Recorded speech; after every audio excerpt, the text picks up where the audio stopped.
Hello everyone, welcome to a study with Rajiv.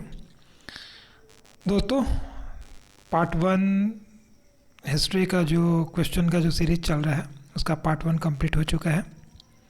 ये part 2 का session है।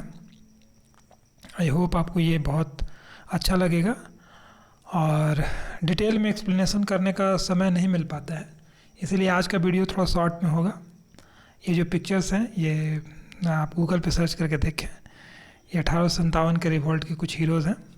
आप जब कभी इसे देखेंगे देन यू विल गुड। ये रानी लक्ष्मीबाई हैं। ये मंगल पांडे के फांसी वाला इमेज है। ये कुछ पेंटिंग्स है जो उस समय के सोल्जर्स बनाए थे। तो जब भी आप इतिहास को पढ़ें तो इन सब चीज़ों को देखें, आपको बहुत कुछ जानने समझने के लिए मिलता है। तो चलिए शुरू करते हैं आज की क्लास। तो पिछले वीडियो में शायद 30 तक हम लोग कर चुके हैं, तो आप अब शुरू करते हैं 32 से। ठीक है, जीवक के बारे में बताए थे। What does the Dashavatar of Vishnu मंदिर रेफर्स टू। तो ये भी हम शायद पढ़ चुके हैं, मतलब से पुराना आंसर था इसका। 33 देखें। द जेंदा अवस्था होली स्क्रिप्चर रिलेटेड टू। जेंदा अवस्था जो है वो एक बेसिकली देखिए, इस बात को समझ लेना बहुत ज़रूरी है कि अब्राहिमिक जो रिलीजन है, जिससे पैगंबर मोहम्मद साहब को कुरान मिला था, मूसा को भी बुक मिला था, है ना। तो जितने भी प्रोफेट हुए अब्राहिमिकल रिलीजन में, उनको बुक मिला। जीसस को बाइबल मिला। वैसे ही जिंदावस्था जो है जोरोस्ट्रियन का किताब है ये, और इसमें भी वही मोरल कोड ऑफ कंडक्ट है जो रिलीजन के होते हैं। तो 4 ऐसे पैगंबर थे जिनको बुक दिया गया था। ठीक है, आप इसको याद रखेंगे। Which one of the following is known as the Napoleon of India. ये समुद्रगुप्त को बोला जाता है। क्यों बोला जाता है? देखिए, नेपोलियन और समुद्रगुप्त में एक अंतर भी है। पूरे भारत को अगर आप देखें, भारत के मैप को, कुछ पार्ट को छोड़ के पूरा पार्ट वो जीत गया था। ठीक है, तो नेपोलियन का भी जीत ऐसा ही था, लेकिन नेपोलियन वाटरलू के वॉर में तो हार गया था, लेकिन समुद्रगुप्त कहीं नहीं हारे थे। और आपको बता दें, प्रयाग प्रशस्ति जो अभिलेख है उस पर इसके बारे में वर्णन मिलता है। और गुप्ता पीरियड का सबसे महान शासक था ये। बीना बजाते हुए इसका एक फ़ोटो मिला है, जिससे पता चलता है कि संगीत प्रेमी है। अशोक के रॉक एडिक्ट के बारे में बहुत कुछ आपको जानना चाहिए, क्योंकि अशोक का रॉक एडिक्ट जो है वो सिर्फ एकमात्र इंस्क्रिप्शन नहीं है, बल्कि एक इतिहास का एक उसमें झलक मिलता है। ठीक है, तो ये अशोक के जो जितने भी शिलालेख हैं वो ब्राह्मी लिपि में लिखे हुए हैं। उसके कई शिलालेख जो हैं वो खरोष्टी लिपि में मिलते हैं, कई अरमाइक लिपि में मिलते हैं। ठीक है, तो क्वेश्चन ये है, in which one inscription of Ashoka is explain of the Dhamma policy. ठीक है, तो ये 11th इंस्क्रिप्शन जो उसका अशोक का है उसमें मिलता है। ठीक है, अशोक के जितने भी शिलालेख हैं आप सारे याद रख लें, वो आपके एग्ज़ाम के लिए बहुत इंपॉर्टेंट है। स्पेशली 13वां शिलालेख। 13 शिलालेख में कलिंग वॉर का वर्णन है। कलिंग का युद्ध अशोक के जीवन का सबसे बड़ा युद्ध माना गया था। कहा जाता है इस वॉर में अशोक जो है वो फाइनली युद्ध से संन्यास ले लेता है। उपगुप्त नाम का एक बौद्ध भिक्षु से बौद्ध धर्म का दीक्षा देता है, और वो बौद्ध धर्म स्वीकार कर लेता है और युद्ध को त्याग देता है। ऐसे कहानी में बहुत कुछ है। कुछ लोग कहते हैं कि इतने लाशों को देख के उसका हृदय परिवर्तन हो गया था। अशोक दिव्य बदान एक पुस्तक है, उसमें कहा जाता है कि उसका अपना ही पुत्र मर गया था। तो रानी पूछती है कि दुखी क्यों हैं, तो कहता है कि मेरा पुत्र मर गया। तो फिर वो बोलते हैं कि युद्ध में इतने बच्चों को मार, इतने माओं का कोख सुना करके तुम आए हो और अपने बेटे के मरने पे इतना दुखी होना शोभा नहीं देता है। तो बहुत सारे कारण हैं, बट ये बात तो तय है कि कलिंग के वॉर के बाद अशोक जो है वो युद्ध को त्याग देता है और धम्म के रास्ते पे चलता है। धम्म माने भगवान बुद्ध के रास्ते पे। तो 11 शिलालेख इसका आंसर है, जिसमें पॉलिसी के बारे में 11 शिलालेख है क्या, इसमें बताया गया है धम्म के बारे में कि धम्मा क्या है, समझ गए ना, बुद्ध का धम्म है। ठीक, भगवान बुद्ध धम्मा को एक्सप्रेस करते हैं। वो धर्म, संस्कृत में इसको धर्म बोलते हैं और पाली लैंग्वेज में इसको धम्मा बोलते हैं, है ना। वो धर्म नहीं जो किताबों से मिलता है। भगवान बुद्ध कहते हैं वह धर्म, वो धम्मा जो आपकी अनुभूति पे उतरे। ठीक है, तो ये है 36। In which of the following kings court Megasthenes came India. Megasthenes जो है किसके दरबार में भारत आया था? तो ये चंद्रगुप्त मौर्य के दरबार में आया था। ठीक है, चंद्रगुप्त मौर्य के दरबार में मेगास्थनीज आए थे और भारतीय समाज के बहुत सारी चीज़ों पे वो अपना पुस्तक लिख, ये इसकी जो पुस्तक है उसका नाम है इंडिका, और बहुत आश्चर्यजनक रूप से भारत का वर्णन है। इसमें बोलता है कि चंद्रगुप्त मौर्य के जो रंगरक्षक थे वो लड़कियां होती थी 4, वो खाना कैसे खाता था कि पहले नौकर खाएगा फिर वो खाएगा। तो बहुत सारी बातें जो हैं इस इंडिका पुस्तक में आपको देखने के लिए मिलेगा। और वो सेल्यूकस निकेटर का राजदूत था। ये सेल्यूकस निकेटर यूनान का शासक, उसका राजदूत था। तो आप इसको जानें। 36। उसके बाद who was the author of Kitabul Hind. Kitabul Hind नाम का पुस्तक कौन लिखा?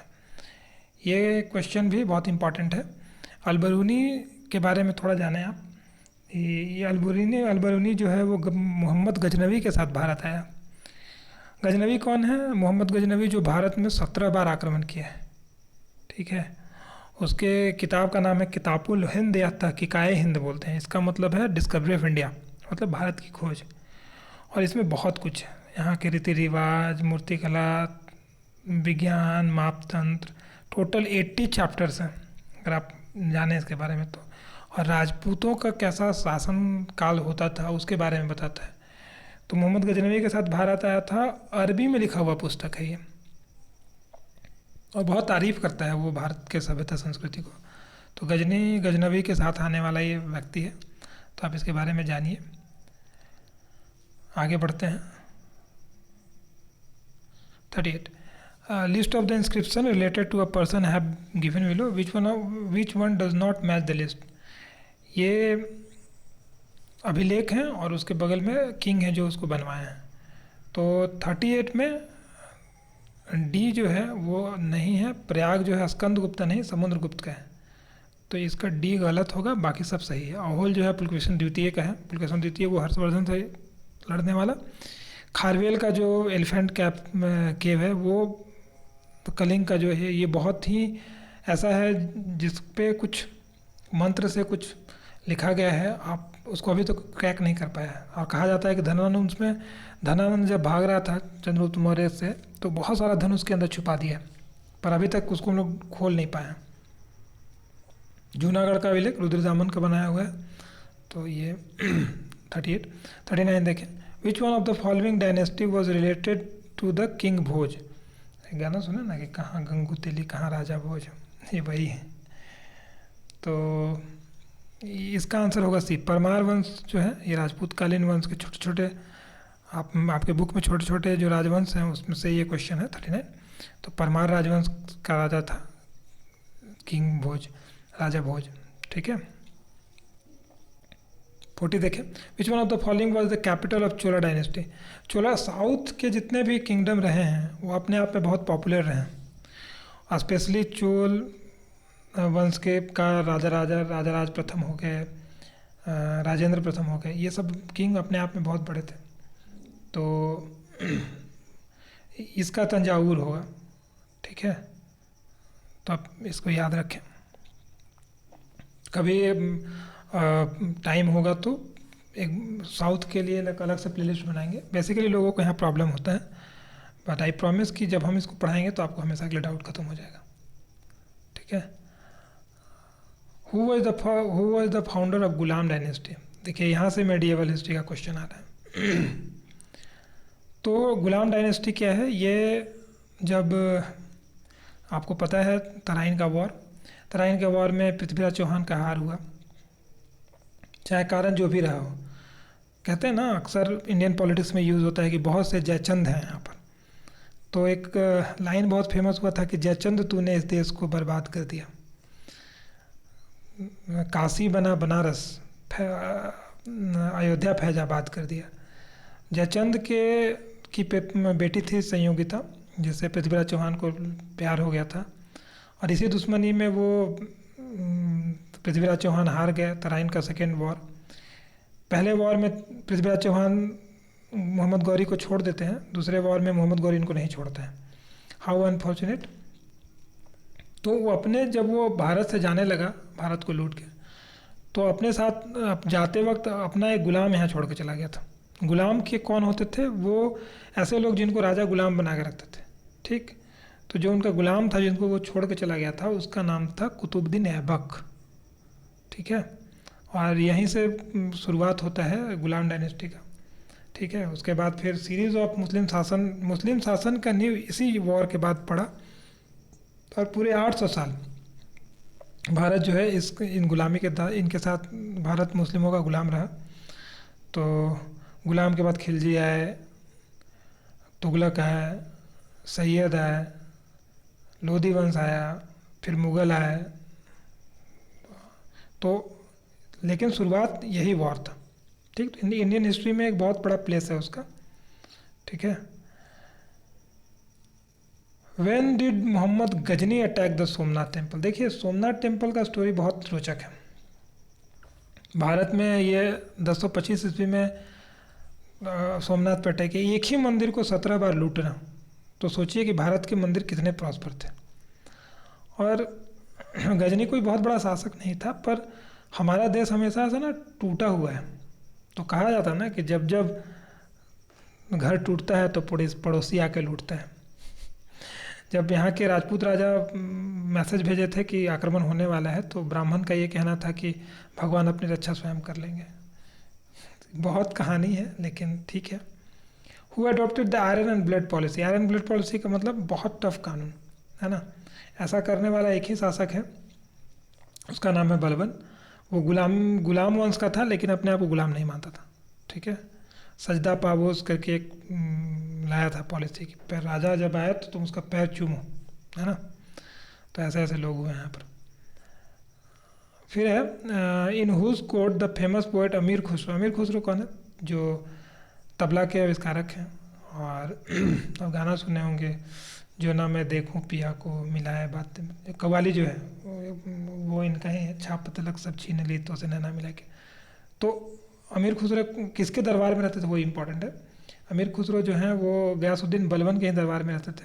ठीक है, ये याद रखेंगे। तबला के आविष्कारक हैं। और सूफी जितने भी सॉन्ग हैं उनका कव्वाली उसी में है।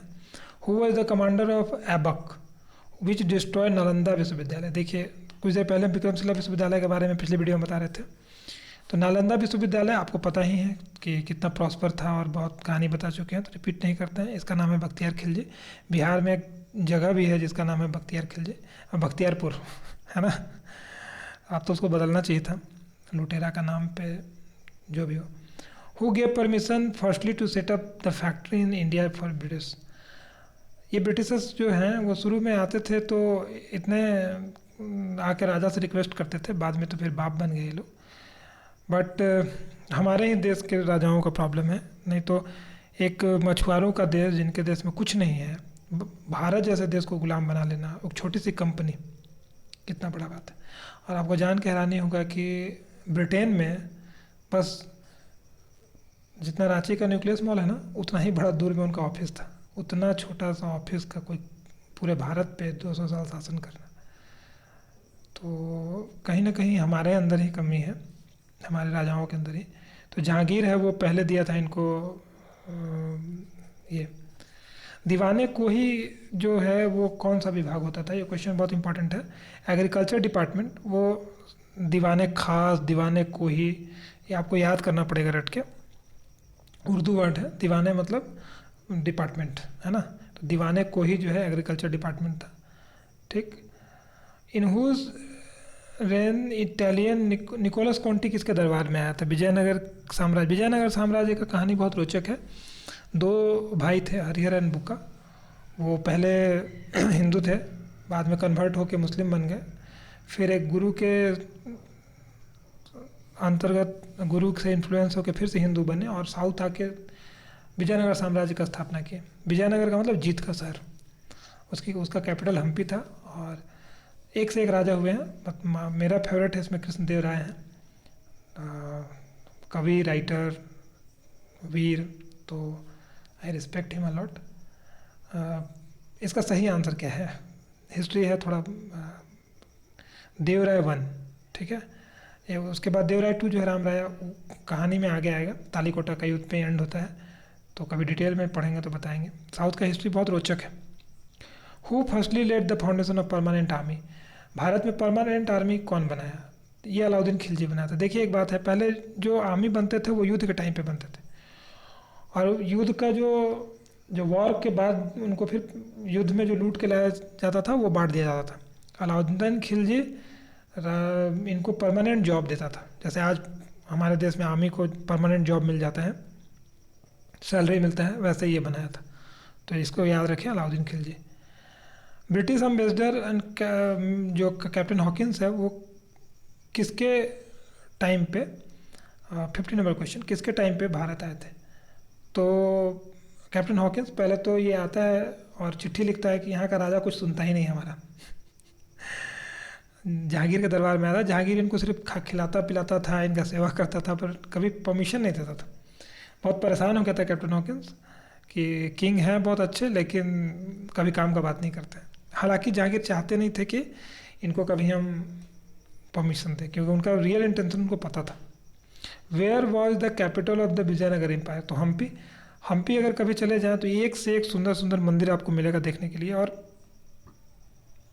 कहा जाता है कि किसी भी शहर का एक ऐसा स्टेज होता है जो अनमैचेबल होता है। 7वां स्टेज पे था अपने डेवलपमेंट के। ये ऐसा शहर आज शायद नहीं है कहीं दुनिया में। निकोलस कॉन्टी बताता है कि दुनिया में शायद रोम से बड़ा, हालांकि वो रोम से ज़्यादा बड़ा शहर देखा नहीं होगा, तो हम्पी बहुत खूबसूरत था। When was the first battle of Panipat? देखिए पानीपत का जो वॉर है ना, वो मुगल साम्राज्य के इस्टेब्लिशमेंट का ये है। हालांकि कहानी है कि बाबर को भी बुलाया, अपने ही देश के लोग थे। 4 लड़ाई वो लड़ता है और चारों लड़ाई वो जीतता है। उसके पास मॉडर्न टेक्निक थे लड़ने के लिए, तोप का इस्तेमाल करता था। तो हमारे सारे राजा हारे उससे। देखिए उसको ऐसे ही याद रखें, पान खा चल घर, है ना। इस ट्रिक से है, इसको याद रखें। पानीपत, खानवा, चंदेरी, घाघरा। और ये 26, ये 27, 28, 29, तो इसी क्रम में है। तो पानीपत का पहला वॉर जो है वो हुआ इनके बाबर और इब्राहिम लोदी के बीच में 1526, ठीक है। आगे बढ़िए। Who was the founder of the Sangam dynasty? देखिए साउथ का ही है, और साउथ के इतिहास को एक बार बहुत डिटेल से पढ़ने का जरूरत है आप सबको। Who was the founder of Sangam dynasty? Sangam dynasty के बारे में इतना जाने, संगम क्यों कहते? पहले हरिहर बुका के बारे में आपको कहानी भी सुना चुके हैं। 2 भाई थे और कैसे वो फिर वापस आए और साउथ में अपना ये बना। इम्पॉर्टेंट ये है संगम क्यों कहते हैं इनको। हर बार वहाँ पर एक मीटिंग होता था जिसमें हर देश के लोग आते थे, और ईडो अलीगल और एक से एक किताब लिखे गए। तो संगम एक्चुअली में कवियों और राइटर्स का एक जमावड़ा होता था, और लोग आते थे और बहुत सारा लिटरली वर्क होता था और बहुत सारे बुक लिखते थे ये लोग। अगर साउथ के लिटरेचर के बारे में आप देखें ना, तो ये बहुत रिच है। जितना समृद्ध आपका संस्कृत है उतना ही समृद्ध आपका तमिल है। कहा जाता है कि भगवान शिव इसके तमिल भाषा बनाए हैं, और Tamil is very rich, who started the, sorry, तो इसका आंसर हरिहर बुक का याद रखिएगा, संगम डायनेस्टी का। संगम डायनेस्टी एक्चुअली में साउथ का ही डायनेस्टी, संगम इसलिए कहते हैं कि संगम होता था वहाँ हर बार, कवि और राइटर का। Who started the custom of पट्टा एंड कबूलियत, ये बहुत इंटरेस्टिंग क्वेश्चन है। ये शेरशाह का बनाया हुआ है, ठीक है। शेरशाह को तो जानते ही हैं आप कि हुमायूं के टाइम पे बिहार का कोई आदमी, बिहार का कोई राजा किसी मुग़ल के इतने बड़े साम्राज्य को हिला के और फिर अपना शासन कर लेना बहुत बड़ी बात थी। अनफॉर्चुनेटली तोप का ये साफ करते हुए ब्लास्ट हो गया था और मर गया था, but he was a very great man. हाँ, the battle of Ghaghra was fought between, तो देखिए अभी पर बता रहे थे ना, पान खा चल घर, तो घाघरा आखिरी है। तो ये इसको आप याद रखें, ये है बाबर और अफ़गान के बीच में। अफ़गान के लड़ाके भारत के साथ, अब ये शेरशाह भी अफ़गानी था, ठीक है। तो वही है। फिर बाकी सब लड़ाई के बारे में तो आपको पता ही, राणा संगा लोधी बाबर के बारे में, एक बार इसको ज़रूर से पढ़ लें आप लोग। Who brought the religious movement from south India to north, देखिए ये प्रश्न बहुत इंपॉर्टेंट है। इसलिए भी इम्पॉर्टेंट है कि साउथ और नॉर्थ के बीच में ये कड़ी का काम किया। रामानंद जो हैं, इनके जितने भी शिष्य थे अपने आप में, रामानंद के जितने भी शिष्य हैं अपने आप में सब के सब महान थे। तो ये रामानंद के बारे में ये जानना ज़रूरी है। एक्चुअली में ये राम भक्त संप्रदाय के थे, अध्यात्म रामायण इनकी पुस्तक है। तो क्वेश्चन ये है कि who bought the religious movement from south. हाँ, ये रामानंद के जितने भी शिष्य हुए ना, जितने भी शिष्य थे, ये लगभग हमको लगता है कि 1299 के आसपास का टाइम है इनका। तो सबसे खास बात इनका था कि इनके जितने भी शिष्य थे, ठीक है, वो अलग अलग कास्ट के थे। भारत में शायद ही ऐसा हुआ हो।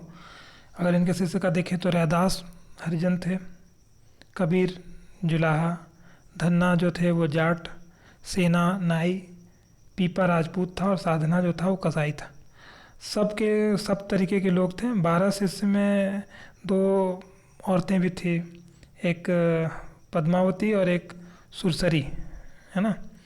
तो इसी वजह से रामानंद जो हैं वो, अच्छा, ये रामानुजाचार्य और निम्बाकाचार्य और कबीर तो इनके रामानंद के शिष्य हुए। कबीर के बारे में तो आपको पता ही है कि ऐसे संत थे जो अनपढ़ भी थे और शादीशुदा भी थे। और इनका एक बहुत फेमस था, कबीरा खड़ा बाजार में लिए लुआठी हाथ, मतलब वो चोट करते थे समाज पे, दुनिया पे। तो अगर बुद्ध के बाद अगर कोई दूसरा व्यक्ति है जिससे बहुत हम बहुत क्लोज महसूस करते हैं, जिनका बहुत रिस्पेक्ट करते हैं, वो कबीर ही हैं। अच्छा, ये रामानुजाचार्य कौन है? तो ये विशिष्टाद्वैत के प्रतिपादक हैं। और दक्षिण में जितने भी वैष्णव संत थे उसमें रामानुजाचार्य, विशिष्टाद्वैत क्या है, निम्बाकाचार्य जो हैं वो आपके द्वैताद्वैत के हैं।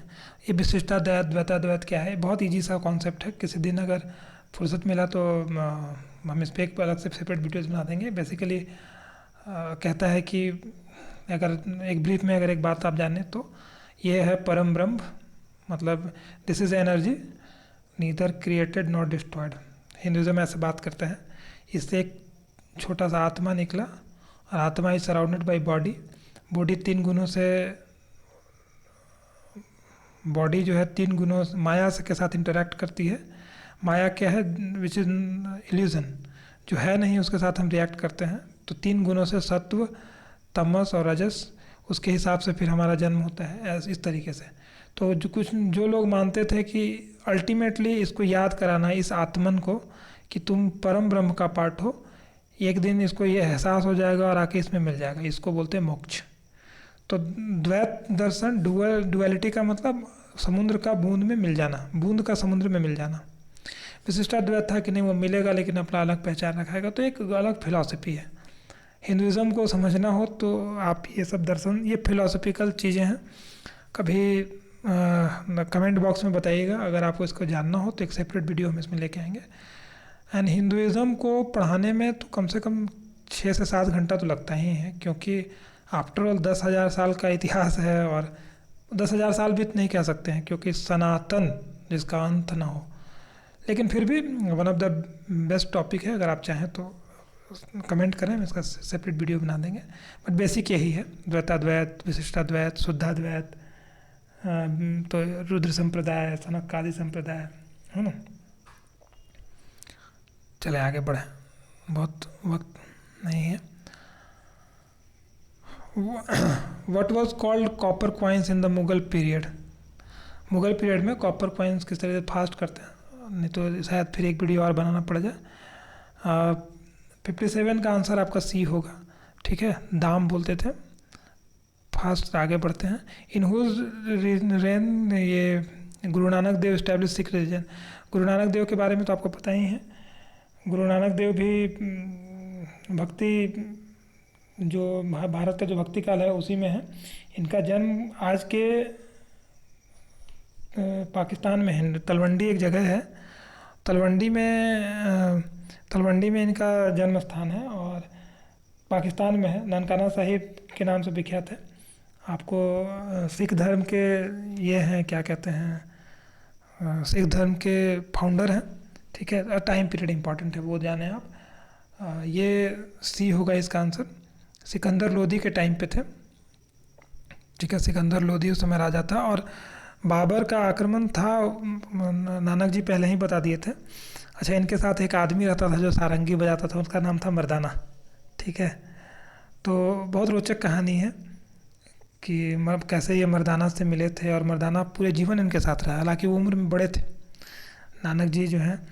अब 1538 में इनका मृत्यु हुआ और जन्म हुआ था 1469 में, ठीक है। तो इनका जो गुरु नानक जी थे, उनके जो गुरु थे उनका नाम था बाबा फरीद। और बहुत रोचक कहानी है इनके बारे में, समझ गए, कि इनका जो मठ होता है उसको डेरा बोलते हैं और बाकी सब बारी बातें, समझ गए। तृप्ति देवी इनकी माता का नाम था, पिता का नाम कालू राम। तो ये सारी चीज़ें आप याद रखें। बहुत महान संत रहे हैं ये सिख संप्रदाय के। Who was the pattern of king Akbar. Akbar, हाँ, अकबर का पैट्रन कौन था? पैट्रन किसको बोलते हैं? संरक्षक।